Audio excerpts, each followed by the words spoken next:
Ce mardi, nous sommes le 2 juillet 2024, j'ai choisi de vous entretenir d'un seul sujet. Un vol scandaleux dont vous avez sans doute pris connaissance à travers les médias, qui a eu lieu au palais présidentiel d'Etoudi, Yaoundé au Cameroun. Et ce vol-là, qui est aujourd'hui l'objet de supputation, n'est en fait que le énième vol dans l'histoire d'un régime qui est né dans le vol. Alors, je voudrais vous parler en 3 moments. D'abord, je vais rappeler la fonction du vol dans le régime politique camerounais, tel qu'il existe depuis la pseudo-indépendance de 1960. Quelle est la fonction essentielle du vol dans ce pays? Nous allons nous intéresser à la manière dont les dirigeants successifs de ce pays se sont attaqués au vol d'État. C'est-à-dire au vol à l'intérieur de l'organisation du pouvoir politique elle-même, l'État. Comment a-t-on décidé de faire face à ce fléau? Et puis, dans la dernière partie de cette intervention, je vais m'appesantir sur la signification du dernier vol connu en date. En tout cas, le dernier vol médiatisé. Parce qu'au moment où nous parlons, ils sont toujours en train de voler. Vous allez comprendre que normalement, à l'instant, ça vole à chaque instant dans l'État du Cameroun. Dans la République du Cameroun, telle qu'elle est dirigée par Paul Biya, le vol fait partie des activités quotidiennes. Le vol est une seconde nature, c'est une ontologie. Pour emprunter un concept à Bourdieu, le vol est un habitus, c'est-à-dire une forme de comportement devenu quasiment naturel. Donc, ils sont en train de voler pendant que je parle là. Pendant que je vous parle là, ce mardi 2 juillet 2024, ils sont en train de voler. Et on va parler du vol le plus connu en dernière date, parce que celui-là défraie la chronique dans les médias, mais d'autres vols, peut-être même encore, sans doute même encore, pire que celui-là, se poursuivent allègrement. C'est un pays constamment volé, c'est un pays constamment en vol. C'est un pays pris en otage par des voleurs, que je vais vous décrire. Mon pays natal, le Cameroun. En attendant que vienne sa libération par son peuple, dès lors que celui-ci aura récupéré dans ses propres mains sa propre télécommande.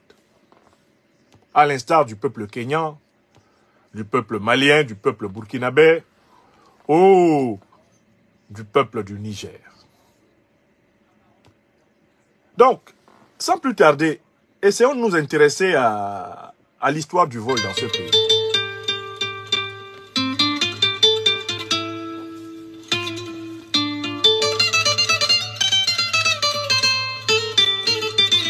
Alors, la République du Cameroun telle qu'elle existe actuellement, c'est-à-dire sous la forme de sa proclamation d'indépendance de 1960, elle a été créée par le colonialisme français et en partie aussi par le colonialisme britannique.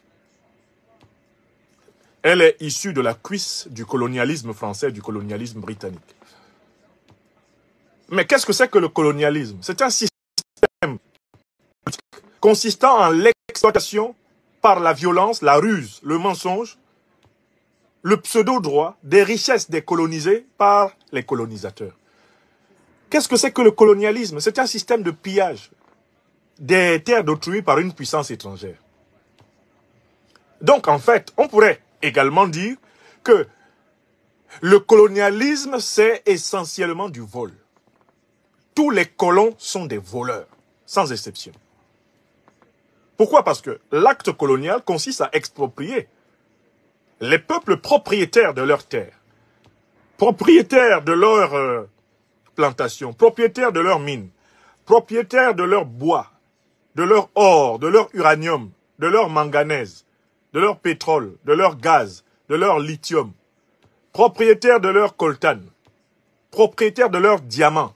Il s'agit de les exproprier et de piller leurs richesses pour les amener dans les coffres-forts de la métropole coloniale, les amener dans les industries de la métropole coloniale, afin que celles-ci s'enrichissent. Donc, commençons par constater que toutes les républiques issues du colonialisme, en général, et en particulier du colonialisme français, sont nés dans un système de vol, le système du pillage colonial. Écrivez ça. D'abord, toute république qui a été fondée par la France en Afrique a été fondée par une puissance coloniale, c'est-à-dire une puissance qui volait, une puissance qui vole. Car les colons sont sans exception, tous des voleurs.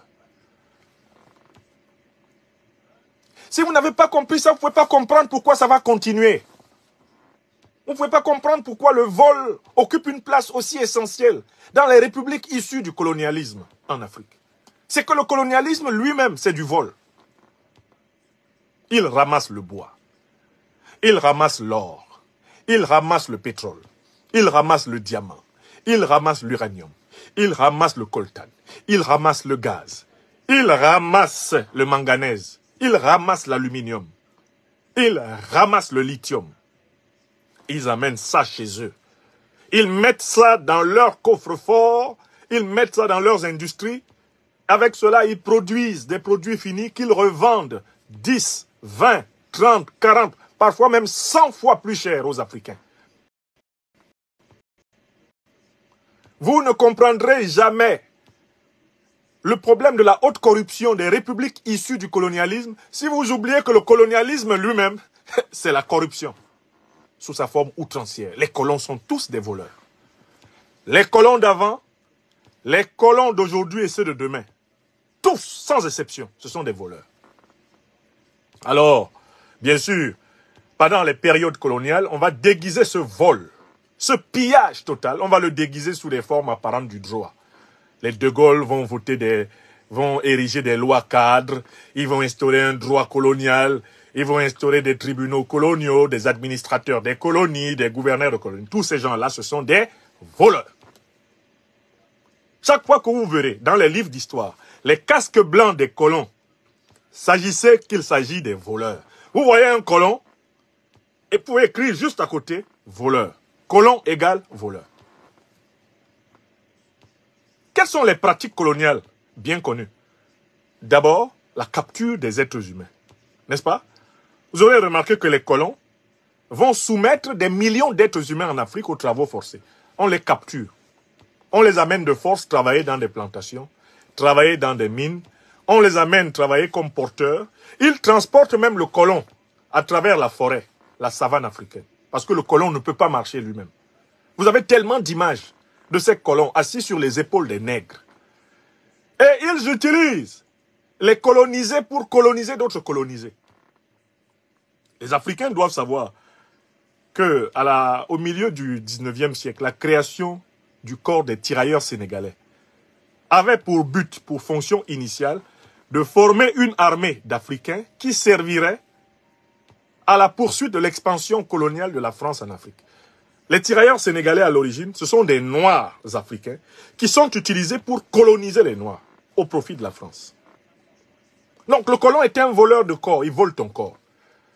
Il t'arrête, il te soumet au travail forcé pour lui. Tu travailles, tu creuses la route pour lui, tu creuses les mines pour lui, tu creuses la terre pour lui pour produire ses produits agricoles, tu lui sers de porteur et tu crèves en général avant tes 30 ans. Espérance de vie, pendant toute la période coloniale, espérance de vie 25 ans. 25 ans. Les hommes les plus vieux ont 30 ans pendant la période coloniale. Ils sont déjà morts. Avant 30 ans, on est mort. On était vieux à 30 ans. Sous la colonisation. Bon.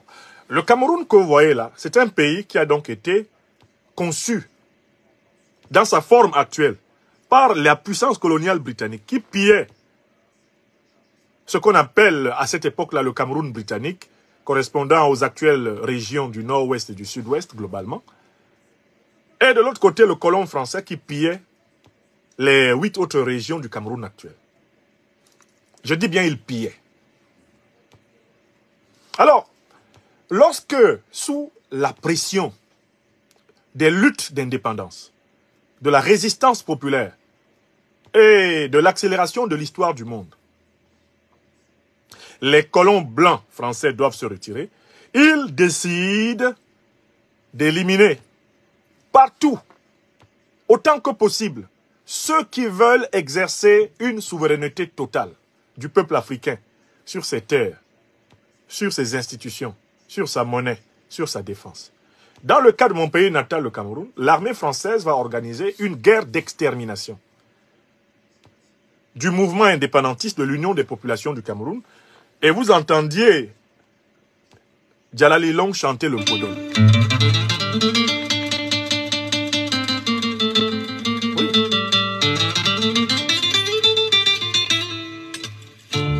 Vous entendiez chanter tout à l'heure Ruben Oumniobé, c'est de lui qu'il est question dans cette chanson. Le leader du mouvement indépendantiste camerounais. On l'assassine le 13 septembre 1958. On l'assassine le 13 septembre 1958. On va assassiner par la suite tous les présidents du mouvement indépendantiste et souverainiste du Cameroun, l'Union des populations du Cameroun, jusqu'à 1971. Ils vont assassiner sans exception. On assassine Oumniobé en 1958. C'est l'armée française qui s'en occupe directement.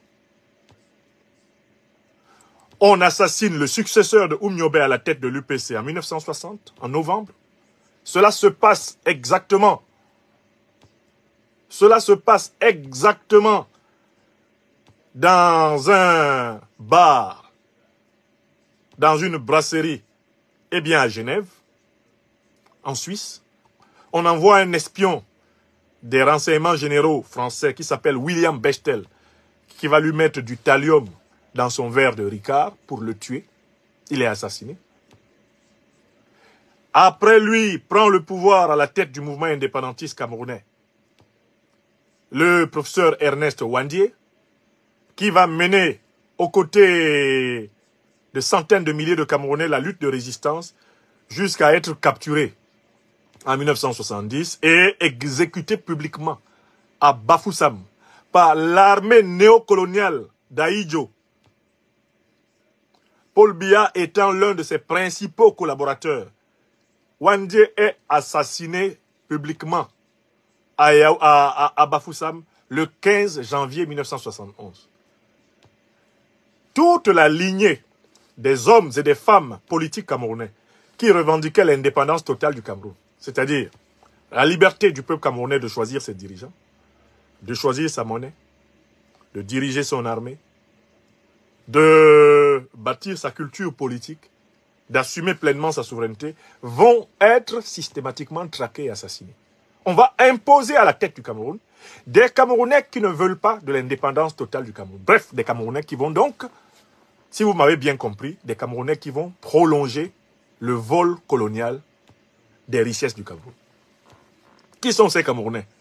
Mais c'est Amadou Ahidjo et son successeur qui est, dès 1961, l'un de ses proches collaborateurs, n'est rien d'autre que Paul Biya. Paul Biya est dans la combine de la continuité du vol des richesses du Cameroun au détriment du peuple camerounais depuis 1961. Donc il n'y a aucune manière de voir Paul Biya comme un panafricaniste. Ce n'est pas possible. Que personne ne vous mente au Cameroun. Amadou Ahidjo et l'UNC étaient anti-panafricanistes, anti-révolutionnaires. Ahidjo ne marchait qu'avec des gens comme Senghor, comme Oufoué, qui avaient décidé de se soumettre au néocolonialisme français. Il a choisi Biya parce que Biya était parfaitement conforme au portrait robot dressé par ses maîtres français. Et Biya d'ailleurs a été introduit en politique au début des années 60 par l'ancien grand maître colon de Yaoundé, le docteur Louis-Paul Ojoula. C'est lui qui le recommande et le fait entrer au cabinet d'Ahidjo. Et Ahidjo en fera plus tard, en 1975, son premier ministre, en 1982, son successeur. Le peuple camerounais n'a jamais été consulté pour que M. Biya devienne président de la République. Jamais. Et il n'y a jamais eu d'élection présidentielle démocratique au Cameroun. De 1960 jusqu'à maintenant.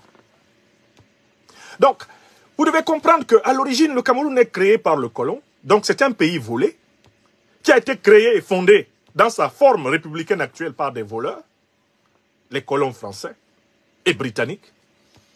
C'est un pays où les colons français et britanniques ont installé les complices de leur vol, les néocolonisés. Ils ont cherché les dirigeants les plus pliés, les plus soumis à leurs caprices. C'est comme ça qu'ils ont imposé Ahidjo, Foncha, Tandem Mouna, Paul Biya. Ce sont les successeurs des voleurs colons français et des voleurs colons britanniques qui ont pris mon pays en otage depuis 1960. Écrivez ça. Écrivez, écrivez. Voilà pourquoi ils vont installer la monnaie néocoloniale pour continuer à voler le franc CFA. Voilà pourquoi l'armée va être sous tutelle française pendant plusieurs décennies. Aucun secret de l'armée camerounaise n'était à l'abri des conseillers parisiens qui étaient présents à tous les échelons. D'ailleurs, le premier chef d'état-major de l'armée camerounaise est un ancien officier français qui a combattu pour la France en Algérie, en Indochine, Pierre Semengue, et qui l'a avoué. Donc, en fait, il faut que vous sachiez que c'est un régime qui est né du vol colonial de la souveraineté nationale et qui est lui-même un ensemble, un conglomérat de partisans des voleurs coloniaux. C'est cela qui a été imposé à la tête du Cameroun. Vous ne comprendrez jamais pourquoi voler leur est naturel si vous oubliez qu'ils sont issus de la cuisse des plus grands voleurs que l'Afrique ait jamais connus, les colons. Les colons occidentaux. Donc quand je vous dis que c'est un régime de voleurs volés, ce n'est pas une métaphore, c'est une réalité concrète. Ce sont des voleurs qui les ont choisis. Et ils ont été choisis pour faciliter la continuation du vol. Des voleurs qui les ont choisis. Et on leur a appris que faire de la politique, c'est s'accaparer des richesses imméritées des peuples. Que faire de la politique, c'est remplir ses comptes bancaires à n'en plus finir. Que faire de la politique, c'est constamment faire des réserves de milliards. On a des milliards en Suisse, on a des milliards dans les paradis fiscaux, on a des milliards aux États-Unis, on a des milliards au Moyen-Orient, on a des milliards gardés dans la maison. Certains d'entre eux ont des banques entières dans les maisons. Quand ce régime tombera, les Camerounais verront des quantités d'argent inimaginables dans des domiciles privés. Le Cameroun aujourd'hui, c'est le pays où les dirigeants du régime battent le record de détention de cash. Dans toute l'Afrique. Dans toute l'Afrique dite francophone, entre guillemets. Il n'y a pas un pays où les membres du pouvoir détiennent autant d'argent cash. Au point que, même chez eux, dans leur propre maison, ils se font voler par leurs enfants. Mais ils ne savent même pas, tellement qu'ils ont du cash. C'est-à-dire que quand quelqu'un, par exemple, cache chez lui, mettons par exemple 100, 200 milliards de francs CFA, si un de ses enfants vole 200 millions, comment il va se rendre compte? Parce qu'il ne passe jamais toute la journée à vérifier si tous les 200 milliards sont intacts. Donc, leurs domiciles sont des lieux de vol. Et ce sont des vols inconstatables parce que les quantités irrationnelles d'argent public qu'ils ont volé, ils ne peuvent pas passer la journée à les compter. Donc, celui qui a accès à la cave du voleur, vole le voleur. Sans même que le voleur s'en rende compte. Il y a tellement d'argent. Il y a tellement d'argent volé dans les coffres-forts des membres du régime Biya, à commencer par Paul Biya lui-même, qu'ils sont incapables de se rendre compte qu'on leur vole. À cause de la quantité irrationnelle, la quantité affolante d'argent public qu'ils ont accumulé chez eux. Oui, c'est pour ça qu'ils se sont précipités maintenant dans les achats immobiliers. Ils achètent des quartiers entiers, des forêts entières, même des immeubles à peine debout, déjà qu'ils les ont achetés. Ils achètent le construit, ils achètent la construit et ils payent tout cash. C'est des gens qui payent avec des billets portés dans des sacs. Ils ne payent pas par chèque.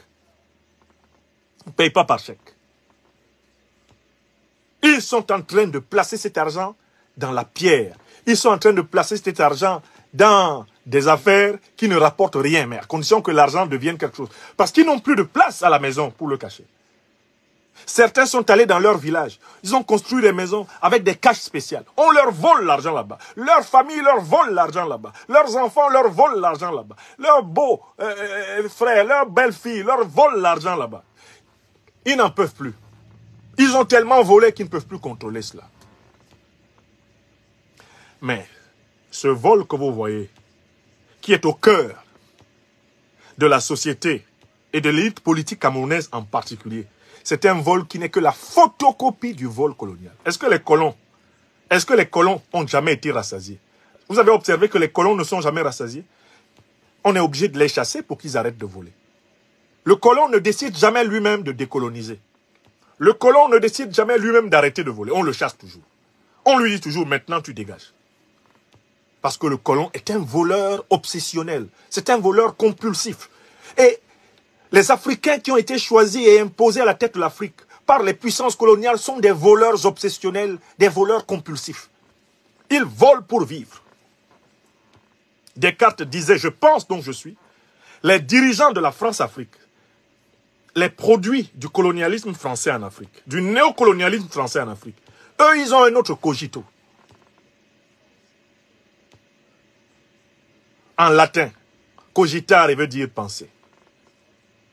Volare, c'est voler. Donc, en fait, Descartes dit cogito ergo sum, je pense donc je suis. Mais les héritiers du néocolonialisme français en Afrique disent volo ergo sum. Je vole donc je suis. Ce sont des gens dont la nature profonde consiste à voler. Parce que ce sont des clones de leur maître. De telle façon que la caisse de l'État et la caisse personnelle n'ont jamais été distinguées par Paul Biya. Paul Biya n'a jamais distingué la caisse de l'État et sa propre caisse.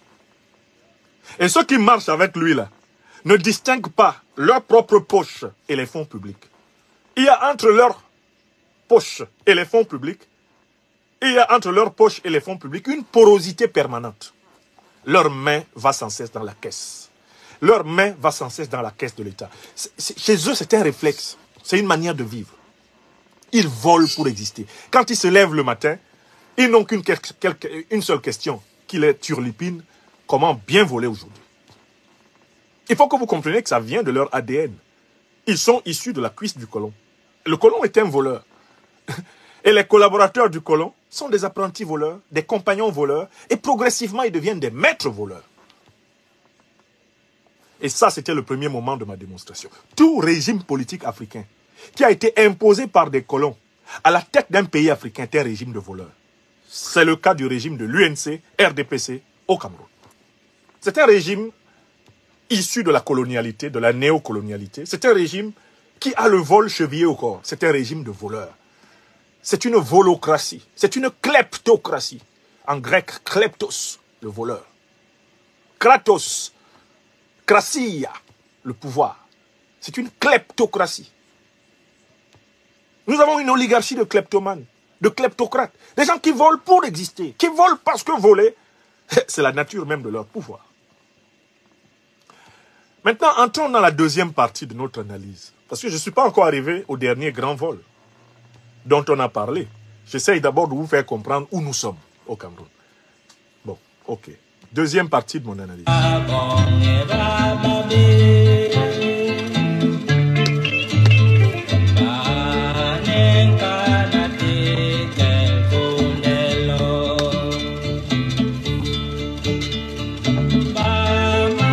Alors, vous me diriez, sans difficulté, que quand même, il existe des lois au Cameroun. Et le vol est en effet condamné par le code pénal camerounais. C'est vrai. Même dans la morale familiale dans laquelle nous avons été élevés, le vol est condamné. Je ne connais pas une seule famille dans le monde où un enfant n'est pas entendu, au moins un de ses parents, de ses aînés, dire que ce n'est pas bon de voler. Ouais, chez nous au Cameroun, on dit ça aussi. On nous apprend ça très tôt. C'est pas bien de voler, parce que voler, c'est prendre ce à quoi on n'a pas droit. C'est priver quelqu'un de son droit. C'est pas bien de voler, parce que voler est injuste. Voler est un acte de violence. C'est un acte de spoliation d'autrui. Ça, c'est enseigné hein, dans la morale commune. On sait que c'est pas bien de voler. Il existe donc des lois camerounaises qui interdisent le vol. Mais la question à laquelle nous nous intéressons dans cette deuxième partie de notre réflexion, c'est qu'est-ce qui est fait contre les voleurs d'État au Cameroun? Est-ce que les lois camerounaises frappent véritablement les voleurs d'État au Cameroun? Parce que les plus grands voleurs au Cameroun sont les voleurs d'État. Parce que ce sont eux qui sont en contact avec les plus grandes richesses. Les fonds publics. Je vous fais observer qu'au Cameroun, il est plus facile d'être tué quand on est un petit voleur que quand on est un grand voleur. Au Cameroun, le petit vol vous coûte la vie. Le grand vol est ce qui vous vaut l'admiration populaire. Je recommence ma deuxième partie. Il faut que vous compreniez mon hypothèse. Au Cameroun, là, les petits voleurs sont les plus en danger. Si tu voles un doigt de banane dans un marché au Cameroun et qu'on crie sur toi voleur et que tu t'en sortes, va dans une église, va dans un temple, va voir tout de suite le bon Dieu et dis-lui merci. C'est qu'il veut que tu vives. Si vous voyez la violence avec laquelle mes compatriotes au Cameroun s'en prennent aux petits voleurs, vous serez dépassés. Les petits voleurs, hein, les gens qui volent des vélos, les gens qui volent des sacs de macabo, des gens qui volent dans le champ d'autrui, quand on les attrape au Cameroun, ils n'arrivent même pas au commissariat. Ils n'arrivent pas vivants. Dans n'importe quel quartier au Cameroun, si on crie sur toi, oh voleur, tu es en danger de mort immédiate. Les Camerounais sortent avec des pilons, les machettes. Certains sortent avec des chaises. C'est-à-dire, le premier objet que quelqu'un trouve, quand il entend voleur, il sort avec. D'autres sortent avec des briques, avec des cerceaux, avec de l'essence. Il y a des gens qui ont perdu la vie au Cameroun dans des fausses accusations de vol comme ça. Parce que le réflexe des Camerounais, c'est de tuer les petits voleurs. L'essence, les pneus. Rapidement, on met autour de lui, on allume. Et c'est l'occasion des plus grandes atrocités. On lui coupe son sexe. On lui tranche le cou. Et quand tu demandes aux gens, mais qui l'a tué comme ça? Chacun dit non, c'est pas moi. Moi, j'ai seulement lancé un caillou. Je lui ai seulement donné un coup de pied. Personne n'assume. C'est pas moi. Un voleur, un petit voleur au Cameroun, voleur de carburant. On t'a attrapé en train de voler le carburant. Tenter de siphonner le carburant de quelqu'un. Tu es mort. Beaucoup ont été tués comme ça. Beaucoup ont été tués. Hein. Non seulement parce qu'ils avaient vraiment volé, mais d'autres parce qu'on les a accusés faussement. On dit, oh voilà, terminé, tu es mort. Après, les gens disent, hey, malchance, le gars n'avait rien fait. C'est une femme qui voulait se venger de lui qui a crié sur lui comme ça. Beaucoup trouvent la mort au Cameroun comme ça. Hein. On dit seulement, oh voilà, terminé, tu es mort. Mais dans ce pays-là, les grands voleurs sont admirés. Dans les années 90, il y a un féman qu'on appelait Coigne Donatien. Lui, il a volé un avion. Il est allé à l'étranger, il a volé un avion. Les autorités préfectorales, le gouvernorat de Bafoussam sont sortis pour le saluer, au garde à vous. Quelqu'un qui va à l'étranger, il vole un avion. Tout un avion, il ramène l'avion. Les autorités sortent pour le saluer. Que ouais, tu es un grand type. C'est-à-dire que plus le vol est gros au Cameroun, plus l'honneur est grand. Les Camerounais sont admiratifs des fémins.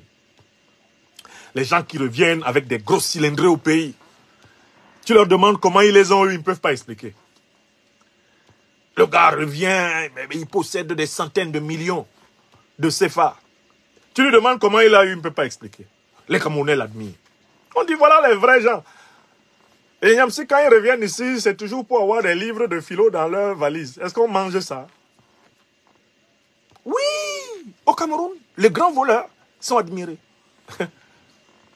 Les grandes voleuses qui s'en vont, pour ainsi dire, vendre le piment et faire du porti-porta à Dubaï, qui reviennent avec des lèvres liposucées, du rouge à lèvres éclatant, un langage ordurier, et qui occupent les réseaux sociaux camerounais avec leur japap. Les Camerounais les admirent. On dit qu'elle a réussi. Parce qu'elle est revenue avec 2 4x4. Parce qu'elle a construit un immeuble. En faisant quoi? Porti-porta. En mangeant des excréments à Dubaï. Les excréments onéreux des riches nababs arabes. On les applaudit. Les parents sortent du village pour venir les saluer. Eh, ma fille, je savais que tu allais réussir. Tout ça, c'est pour avoir 5 000 ou 10 000. Je savais que tu allais réussir. Quand je t'ai vu dans le berceau, quand tu venais de naître, Demande à ta mère. J'avais dit que l'enfant-ci va nous sortir de la misère.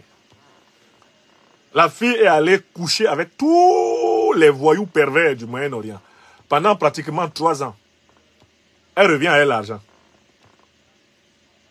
Comme elle a l'argent, tout ce qu'elle a fait là, on dit que c'est bien. Il y a même des prêtres, des pasteurs qui la bénissent. Ma fille, tous tes péchés te sont pardonnés. Oui! La prostitution de luxe, dès lors qu'elle rapporte de l'argent, blanchit. On pourrait appliquer à la situation camerounaise la phrase de William James, le théoricien américain du pragmatisme, qui dit que le salaire du brigand blanchit son brigandage. Donc, dans mon pays natal, le Cameroun, le petit voleur est tué, il est brûlé, il est assassiné. Et alors là, on se défoule totalement sur lui, alors que le grand voleur est adoré, adulé, applaudi, admiré. Le grand voleur est remercié, il est félicité. Le grand voleur est jugé très intelligent.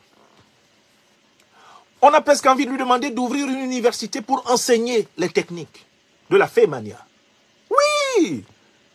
Les jeunes sont en admiration quand on voit passer un grand voleur. Il y a des jeunes gens qui disent, à quoi bon faire de longues études? Voilà! Je veux être comme lui. Les petites filles grandissent au quartier, on leur dit, va à l'école, fais une formation professionnelle, ouvre une entreprise, fais des affaires. Elle dit, non. On a une grande sœur ici au quartier, elle est partie seulement 3 ans à Dubaï. Elle est revenue, elle a construit 3 immeubles. Elle a donné 3 voitures à son père et à sa mère. C'est ce que je vais faire. C'est mieux, c'est plus rapide. Donc, les contre-modèles des grands voleurs ont pris le pays en main. Quant aux voleurs d'État, aux milliardaires administratifs, dont Amougou Belinga était un modèle, entre autres voleurs, ils sont donc considérés comme des papes vivants. Ce sont des souverains pontifes. Quand ils passent, tout le monde est à genoux. Dans les familles, dès qu'on sait que tu as volé des milliards, c'est fini. Tu es le plus intelligent, tu es le plus beau, tu es le plus sage. Tes décisions s'imposent dans tout. On sait que tu as volé. Hein. Mais comme tu es un grand voleur, tu es un saint. Plus tu voles gros, plus tu es sanctifié. Notre voleur qui est aux cieux de la République, que ton nom soit sanctifié. Voilà comment les Camerounais, paradoxalement, sont très admiratifs de Paul Biya. Alors qu'ils le détestent beaucoup, hein, à cause de son mépris pour le peuple camerounais. Il n'a pas le temps des Camerounais. Mais paradoxalement, les Camerounais sont très admiratifs de lui. Et vous savez pourquoi? Mais parce que c'est le plus grand voleur. Voilà un type qui a écrit dans sa propre constitutionnette, article 66, que le président de la République doit déclarer ses biens. Et que tous les membres les plus importants de l'État doivent déclarer leurs biens devant les juges. Et que cela doit être connu de tous les Camerounais. Paul Biya n'a jamais déclaré ses biens. Moi qui suis là, j'ai 52 ans. Depuis 1982, ce monsieur est au pouvoir au Cameroun. Je n'ai jamais su ce qu'il possède. Je vois seulement comment lui et sa famille jouissent et se baignent dans les biens de l'État du Cameroun.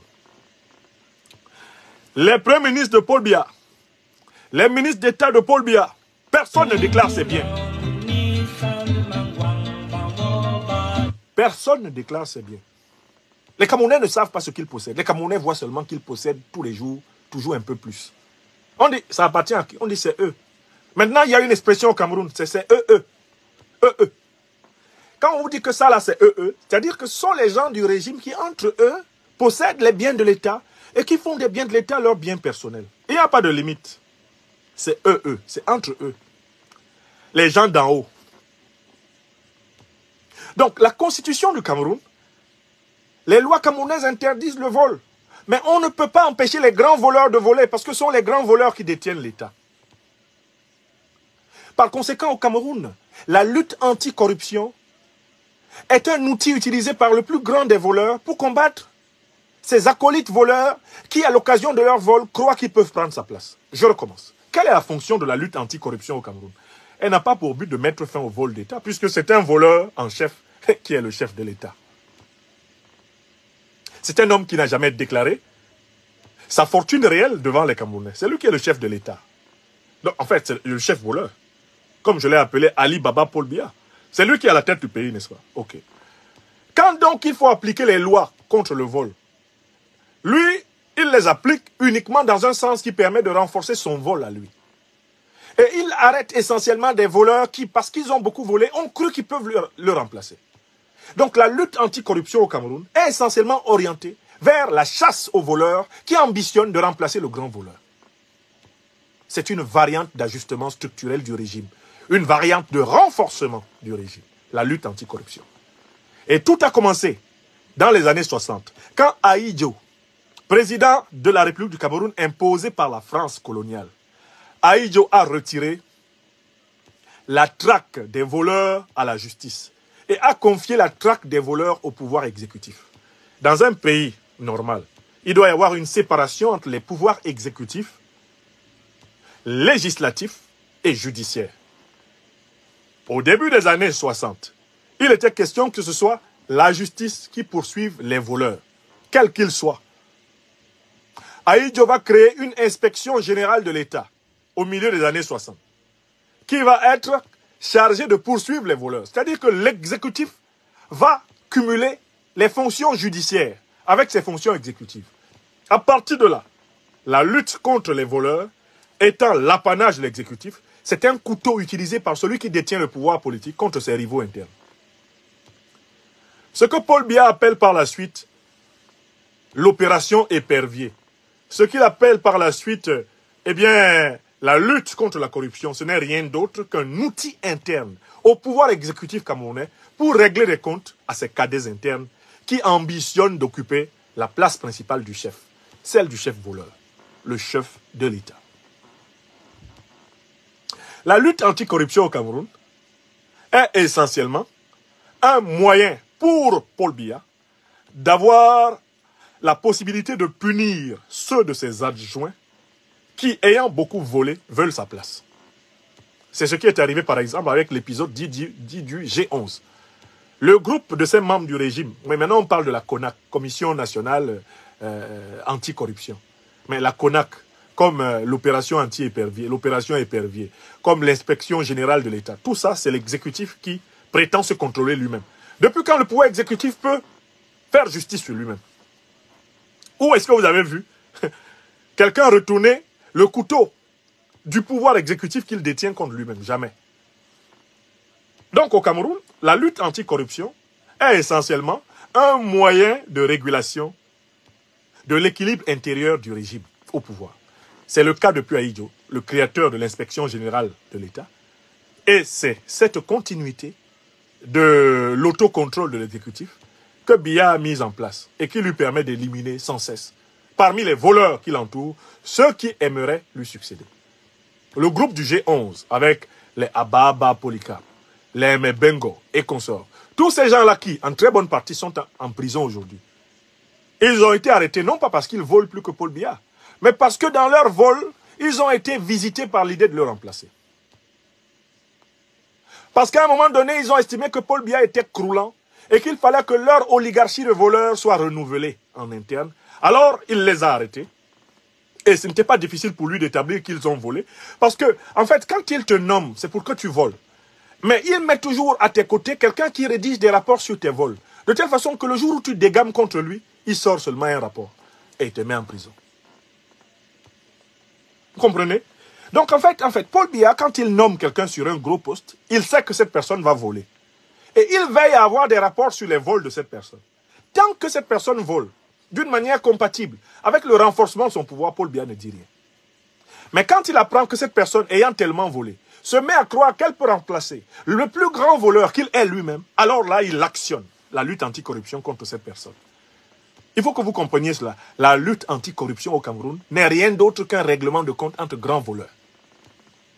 Elle n'a pas pour but de mettre fin au vol. Car l'État camerounais a été fondé par le colonialisme français, qui est une organisation de vol d'État. Ce sont des voleurs qui ont créé la République.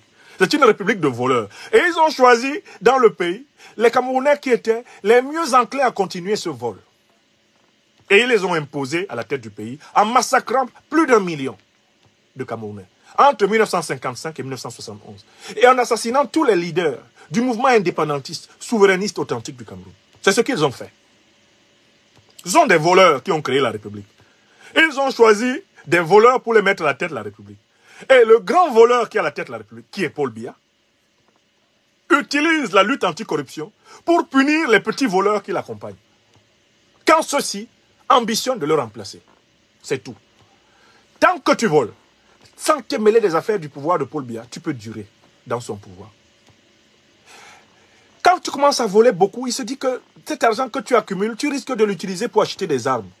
Tu risques de l'utiliser pour corrompre des gens dans l'armée. Tu risques donc de l'utiliser pour lui faire un coup d'État. Là, il t'arrête.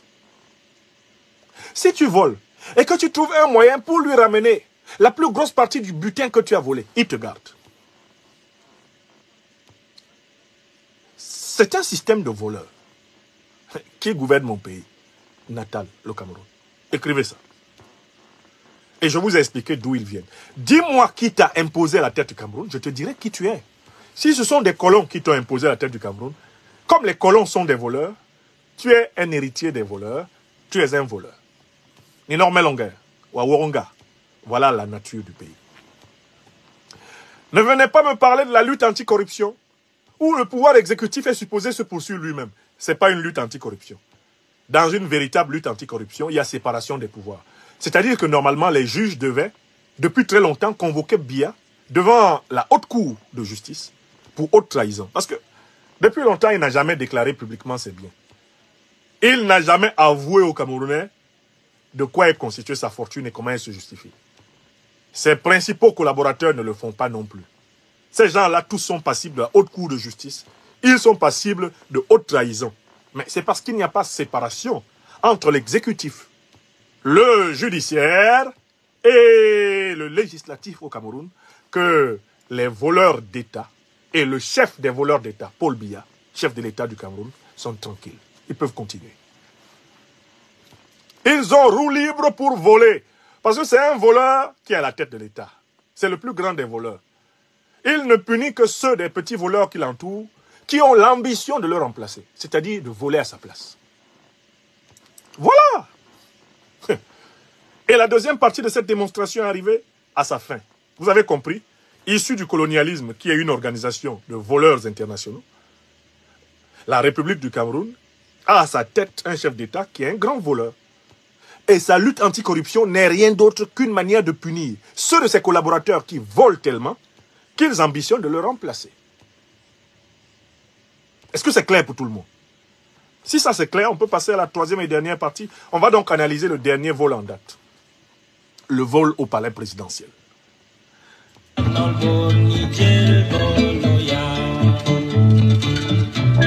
Que signifie ce vol qui éclate au grand jour au palais présidentiel de la République du Cameroun?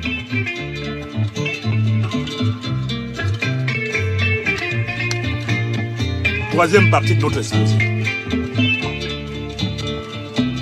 Écoutez, ce vol qui éclate au grand jour au palais présidentiel de la République du Cameroun est la confirmation de l'origine du vol. C'est ce qu'on appelle le retour aux sources. Parce qu'en fait, tout le vol qui se produit dans l'État du Cameroun n'est qu'une image de l'antécédent qui se trouve au palais présidentiel. Le vol éclate au grand jour, là où le grand voleur se trouve. Est-ce que vous m'écoutez? Le fait que maintenant le vol se déroule en plein jour au palais présidentiel n'est que la confirmation de toute la démonstration que je vous donnais. C'est que le vol se montre avec tout son visage à sa source. Une république qui a été fondée par les voleurs coloniaux et qui s'est vu imposer à sa tête des voleurs colonisés ne peut s'achever que par l'effondrement du système de vol à sa source, c'est-à-dire chez le chef.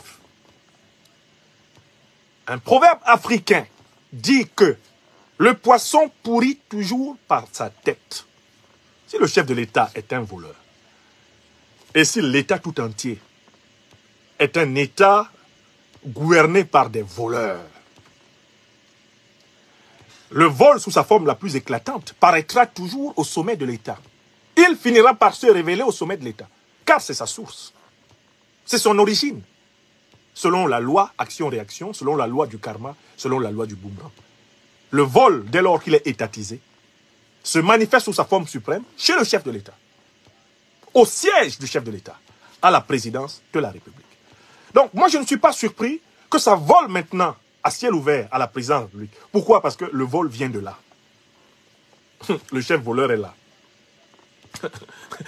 Le chef de l'État au Cameroun, instauré par le colonialisme français, c'est le principal voleur.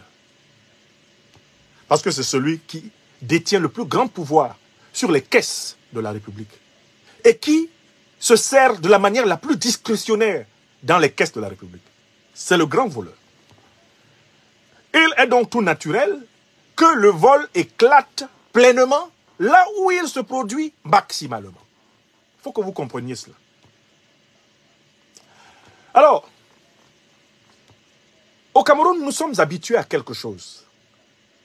C'est que quand un ministre, un secrétaire d'État, un directeur d'entreprise parapublique ou publique sent qu'à tout moment, le couteau de Paul Biya va se retourner contre lui, il brûle cette trace, il organise un incendie. Le Cameroun, c'est le pays des incendies volontaires de lieux publics. Je crois que tout le monde a observé ce phénomène, non? Je ne vous apprends rien là, non? Ceux qui observent le Cameroun. Vous avez observé que c'est le pays où on connaît le plus grand nombre d'incendies administratifs? Incendies dans les ministères, incendies dans les directions générales des impôts, incendie du ministère des Finances, incendie à l'Assemblée nationale, incendie dans les directions générales des grandes entreprises parapubliques. N'est-ce pas une tradition camerounaise? Répondez. Répondez.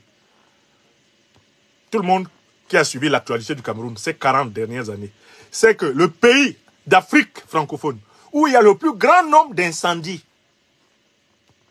dans les bâtiments administratifs, et notamment dans tous les bâtiments administratifs où il y a des pièces financières susceptibles de servir de base à la reconstitution des grands vols, c'est le Cameroun. Incendie à la direction générale des hydrocarbures, incendie à la direction générale du ministère des Finances, incendie à la direction financière de l'administration de l'éducation nationale, incendie à la direction financière du ministère des Impôts, incendie à la direction générale administrative du ministère de la Défense. Des incendies toujours situés là où se trouvent les pièces comptables. Le Cameroun est le pays qui bat le record de ces incendies. Alors, nous savons très bien que ce sont des incendies qui sont organisés par les ministres de Biya, les secrétaires généraux de Biya, les présidents directeurs généraux des sociétés sous Biya pour effacer les traces de leur vol. Écrivez ça. L'incendie administratif, l'incendie tactique, l'incendie stratégique administratif camerounais est un acte des voleurs pour effacer leurs traces. C'est connu. Au point que les Camerounais ne se dérangent pas. Quand ils voient un ministère qui brûle, ils savent que c'est parce qu'il y a un voleur là-bas qui ne veut pas qu'on retrouve toutes ces traces. Ils vont même parfois très loin. Ils vont jusqu'à brûler les billets de banque qu'ils ont volés pour qu'on ne les trouve pas. Vous voyez jusqu'à quel point ils sont méchants. Il y a des cas où ils ont mis le feu à des centaines de liasses de billets de banque. Uniquement pour éviter qu'on les attrape. Vous avez vu ça, oui ou non? Bon, très bien. Quand donc, à la présidence de la République, il est révélé que quelqu'un a été volé, il y a deux hypothèses. Et il n'y a que deux hypothèses qu'il faut faire. Je vous demande d'enlever une troisième hypothèse. Le voleur n'est pas un aventurier qui a décidé d'entrer à la présidence de la République pour voler quelque chose. Wallahi billahi talahi. Il n'y a personne au Cameroun qui peut se lever et dire « je m'en vais voler à la présidence ». C'est un acte suicidaire. Ce n'est pas un petit voleur qui vole à la présidence. Ce n'est pas un gars qui a faim. Ouais, je n'ai pas mangé aujourd'hui à Yaoundé, je vais faire comment? Je m'en vais étudier pour voler quelque chose. C'est faux. Ce n'est pas les petits voleurs, ceux qu'on tue facilement là, en mettant autour de leur cou un pneu et on verse l'essence, on allume. Ce n'est pas eux qui vont étudier voler. Même le petit voleur le plus affamé de Yaoundé ne peut pas aller au palais présidentiel. Lui-même, il sait que c'est sa mort qui s'en va chercher. Il ne va même pas entrer. Comment tu vas faire pour entrer au palais présidentiel, toi, un petit voleur de quartier? Donc, s'il vous plaît, rendons honneur aux petits voleurs de quartier. Ils ne sont pas concernés par le vol au palais présidentiel du Cameroun. Enlevons leur nom. Le petit voleur de quartier, malheureusement, on l'attrape, on le tue. Rendons hommage à ces petits voleurs. Les voleurs de la faim. Les voleurs de la soif. Peut-être que ce sont même les seuls voleurs qui puissent avoir une légitimité morale. Si le vol pouvait être pardonné, ce serait le vol de l'affamé, le vol du pauvre. Même si pourtant le vol doit être condamné. Quand quelqu'un vole parce qu'il n'a pas de quoi manger dans la journée, c'est lui qu'on ne doit pas tuer. Ou bien, quelqu'un vole parce que vraiment, il ne sait pas comment il va faire pour qu'aujourd'hui quelque chose soit dans son ventre. Si c'est ça, si nous étions un peuple normal, si nous n'étions pas un peuple malade, on ne tuerait pas les petits voleurs. On aurait honte que dans notre pays, il y ait des gens qui volent pour manger. Quand quelqu'un vole pour manger, on doit avoir pitié de lui. Oui! Je vous le dis, c'est le seul cas où je pense qu'on doit avoir pitié. Mais les gros voleurs du régime de Paul Biya, là, ils ne volent pas pour manger. Ils volent pour voler. Ce sont des voleurs compulsifs. Donc, au palais présidentiel, enlevez le voleur élémentaire. Le voleur classique, le petit voleur. Parce que le petit voleur est un saint homme. C'est une sainte femme. Le voleur qui vole parce qu'il n'a pas mangé. Parce qu'il n'a rien à boire. Parce que personne ne lui a donné. Parce qu'il n'a pas de travail. Parce qu'il n'a personne pour l'aider. Parce que sa famille est pauvre. Ayons pitié de ce voleur en Afrique. Ayons pitié de ce voleur au Cameroun. Pardon. Ne tuons plus les gens dans la rue parce qu'ils ont volé à manger. Ayons honte de tuer ces petits voleurs qui sont le reflet de la misère de masse de notre peuple. Pardon, ne tuons plus les gens dans la rue parce qu'ils ont volé. Oh, on l'a attrapé. Oui, il a volé une montre. Ouais, une montre. Quelqu'un qui vole une montre. Est-ce que c'est quelqu'un qui va bien dans sa vie? C'est un malade. Il est malade de faim, de soif.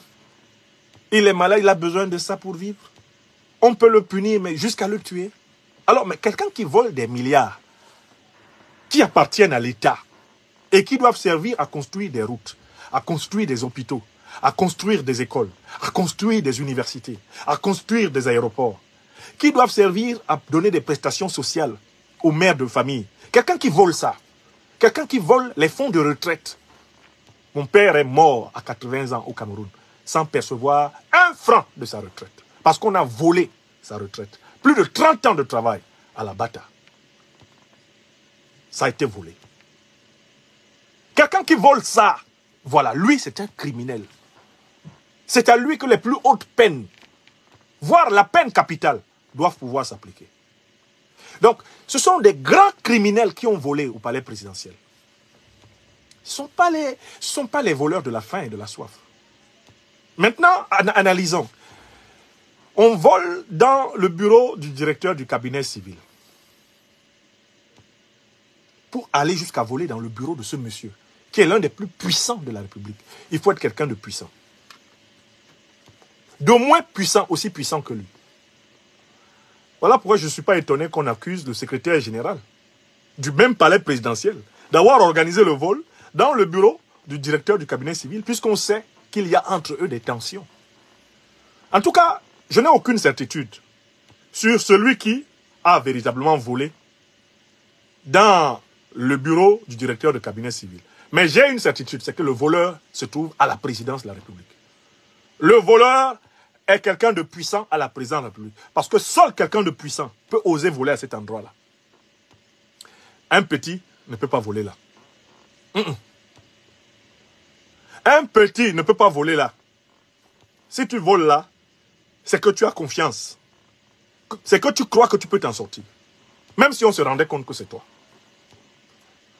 Alors, à partir de là, je fais l'hypothèse qui me paraît la plus certaine. Ce vol-là, qui a éclaté au palais présidentiel, est un vol qui a été perpétré dans le cadre du duel de la succession de Paul Biya. Globalement, il y a deux camps qui s'affrontent depuis que Paul Biya s'avère incapable de gouverner. J'ai déjà prévenu les Camerounais que la succession de gré à gré a déjà eu lieu. Ce n'est plus Paul Biya qui gouverne effectivement le Cameroun. Il n'en a plus la capacité physique. Il n'en a plus la capacité psychologique. Il dort une bonne partie de la journée. À son âge très avancé, il a très peu d'heures de lucidité par jour. Il y a même des jours où il n'est pas lucide du tout. Donc le pays est gouverné par ceux qui lui ont déjà succédé. Le secrétariat général de la présidence avec Ngongo, la direction du cabinet civil, le gouvernement avec le Premier ministre, quelques ministres puissants comme le ministre de la Défense, exercent la réalité des pouvoirs au Cameroun. certains chefs militaires essentiels, comme ceux de la garde présidentielle, ceux de la sécurité militaire, ceux des renseignements généraux, ceux du BIR, exercent la réalité du pouvoir au Cameroun. Contrairement à ce que certains pensent dans l'opposition camerounaise, la succession de gré à gré de Paul Biya a déjà eu lieu. Simplement, il a plusieurs successeurs. L'équilibre apparent du régime vient du fait que le pouvoir est déjà partagé entre des pôles qui sont en rivalité. Et c'est cette rivalité entre les pôles du pouvoir qui donne le semblant d'équilibre que vous voyez. Mais sinon, Paul Biya n'exerce plus le pouvoir. D'ailleurs, vous allez remarquer que les héritiers de Paul Biya, ceux qui exercent désormais le pouvoir, sont en rivalité et chacun revendique la même formule pour exercer le pouvoir que Paul Biya exerçait. C'est que chacun prétend agir sur hautes instructions du chef de l'État. Cette formule magique, qui est revendiquée par des héritiers rivaux du même régime, indique très clairement qu'en fait, chacun interprète à sa façon ce pouvoir qui désormais est vacant et qui a été donc partagé. Le vol qui a eu lieu au palais présidentiel est le vol de l'un des camps contre l'autre. Il y a deux camps. Il y a un camp qui est opposé à l'idée d'une succession officielle de Paul Biya par son fils, en partant du principe que Amadou Ahidjo, le dictateur france-africain imposé par Paris, n'avait pas choisi son propre fils, Mohamedou Badjika, pour être président. Ils disent que, de la même façon, Paul Biya ne peut pas choisir son fils Franck pour être président. Autrement dit, on n'est pas en Guinée équatoriale, on n'est pas au Gabon, on n'est pas au Togo, on n'est pas au Tchad. C'est un camp qui est donc anti-succession héréditaire. Il y a un autre camp qui est pour la succession héréditaire et qui pense que ça doit se passer comme au Tchad, comme au Togo, ça doit se passer comme au Gabon, des Bongo, ça doit se passer comme à la Guinée équatoriale, et bien des Obiangema, ça doit se passer comme ça se prépare à se passer éventuellement au Congo-Brazzaville, des Sassou Nguesso, la succession en voie héréditaire, qui est un classique france-africain. Ces deux groupes-là, ce sont eux qui sont en conflit autour du vol qui a eu lieu au palais présidentiel du Cameroun. Il y a un groupe qui est entré dans le bureau de l'autre pour prendre des documents, prendre des preuves qu'il peut utiliser plus tard. Je recommence. Ce n'est pas n'importe quel vol. Ce n'est même pas forcément un vol d'argent qui a eu lieu. C'est un vol de preuves, un vol de documents qui vont servir dans le cadre de la bataille successorale. Dans les prochains jours, vous verrez sortir dans des journaux, au Cameroun comme à l'étranger, des documents et des preuves qui ont été extraites du bureau du cabinet civil. Ils sont entrés dans le bureau du clan ennemi pour prendre des preuves qu'ils vont donner. Ça va sortir ici, parce que les différents clans ont leurs représentants. Dans la presse nationale, c'était le cas de Zogo, malheureusement qui a été tué. Et ils ont leurs représentants dans les réseaux sociaux, ils ont leurs représentants en diaspora. Ce qui a été pris à l'intérieur du cabinet civil, ça va sortir ici à Paris. Vous allez voir des gens qui vont sortir avec des preuves, des documents dans les prochains jours. Vous allez entendre des scandales éclater. Parce que les deux camps se volent des preuves et donnent ces preuves à leurs agents sur les réseaux sociaux, donnent ces preuves à leurs agents dans les médias internationaux, donnent ces preuves à leurs agents dans les médias nationaux pour se combattre. Parce que chacun prétend contrôler les hautes instructions du chef de l'État et les interpréter à sa façon. Vous avez compris? Donc ce vol indique que le conflit à l'intérieur du régime, pour succéder officiellement à Paul Biya, approche le moment où il va éclater frontalement. À partir du moment où, à l'intérieur du palais présidentiel, l'un des clans entre dans le bureau de quelqu'un qui appartient à un autre clan pour prendre des preuves, il faut prévoir que les militaires qui sont associés à chacun des clans se préparent à s'affronter. Écrivez ça. C'est moi qui vous le dis. Il va y avoir un règlement de compte sanglant entre des militaires appartenant aux deux ailes de la succession du Cameroun. Si le peuple camerounais ne prend pas ses responsabilités avant, il va y avoir une transition militaire au Cameroun. Cette transition militaire risque d'être dirigée par un militaire fidèle à l'ordre néocolonial français et issu de l'un des bords qui va s'affronter. Nous sommes à la veille d'une transition militaire. Une transition militaire qui risque d'être une transition néocolonialiste du style de celle d'Oligui Nguema au Gabon, ou de celle que nous avons eue avec Kaka Déby avant son élection récente au Tchad, ou de celle que nous avons eue au Togo, depuis 2005 avec Faure Gnassingbé. On s'achemine vers un règlement de compte décisif. Dans le cas du Cameroun, cela va se traduire par la confrontation, je pense, d'au moins 2 camps, 2 groupes de militaires spécialisés. Il faut bien surveiller ce qui se passe entre le quartier général, le BIR, la sécurité militaire, la garde présidentielle. Il faut bien regarder ce qui se passe là. Il faut bien regarder ce qui se passe entre les corps en capacité de combattre dans la capitale. Parce que ces corps-là ne sont pas tous alignés derrière le même groupe. Le Cameroun est à la veille de la traduction militaire, de la rivalité qui a éclaté à travers ce vol au palais présidentiel. Est-ce que vous comprenez? Ce vol, en plein palais présidentiel, n'est que le coup de semonce que l'un des camps a tiré pour dire « nous sommes prêts ». On peut commencer. Que les Camerounaises et les Camerounais ne s'étonnent pas de se lever un matin sous des tirs nourris. Ce ne seront pas des tirs venus, je ne sais pas, d'une rébellion extérieure au régime, constituée par l'opposition, je ne sais pas, la diaspora, non. Ce sont les 2 principaux camps qui actuellement exercent déjà le pouvoir de Paul Biya, qui vont s'affronter pour dicter leur hégémonie l'un à l'autre.